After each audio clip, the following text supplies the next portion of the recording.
जनतेसाठी कुणाशी भेटणारा आपला चॅनल सत्यमुख।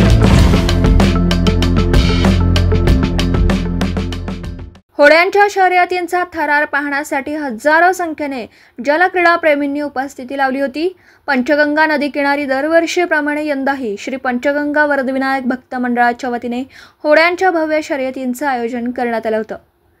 15 ऑगस्ट रोजी पंचगंगा नदीवरील श्री गणेश मंदिर परिसरात ही स्पर्धा महाराष्ट्र राज्य वस्त्रोद्योग महासंघ अध्यक्ष अशोक स्वामी यांच्या अध्यक्षतेखाली रंगतदार स्पर्धा झाली।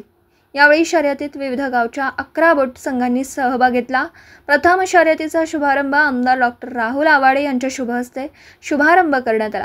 बक्षीस वितरण समारंभ निवृत्त अप्पर पोलीस अधीक्षक राजेंद्र काणे यांच्या व शिवसेना जिल्हाध्यक्ष रवींद्र माने, राष्ट्रवादीचे जिल्हाध्यक्ष सुहास जांभळे, बाळासाहेब कलागते, माजी नगरसेवक दिलीप मुथा, सुनील तोडकर, प्रकाश पाटील, धनराज खंडेलवाल, केव्ही पालणकर, बाबासाहेब बोने पाटील, संग्राम स्वामी, युवराज माळी, प्रमोद बचाटे, राहुल जानवेकर यांसह अनेक मान्यवर उपस्थित होते। प्रथम क्रमांकाचे विजेते ठरल्यात तरुण मराठा बोट क्लब, त्यांना रोख 21,001 रुपये व शिल्ड देऊन गौरवण्यात आला।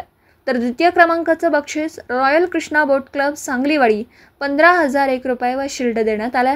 तृतीय क्रमांकाचं बक्षीस डिग्रस बोट क्लबने पटकावलं, त्यांना 11,001 रुपये व शिल्ड।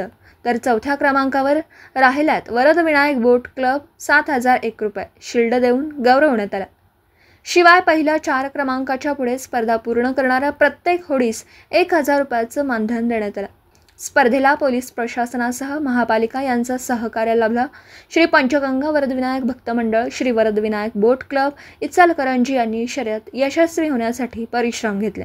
शर्यतीचा निकाल: प्रथम क्रमांक तरुण मराठा बोट क्लब सांगलीवाडी, द्वितीय क्रमांक रॉयल कृष्णा बोट क्लब सांगलीवाडी, तृतीय क्रमांक डिग्रस बोट क्लब, चतुर्थ क्रमांक वरदविनायक बोट क्लब सत्यमुख, प्रतिनिधी उमाकांत दाभोळे, इचलकरंजी। जनतेसाठी कुणाशीही भेटणारा आपला सत्यमुख। लाईक करा, शेअर करा आणि बेल आयकॉन ऑन करा। मित्रांनो, विसरू नका।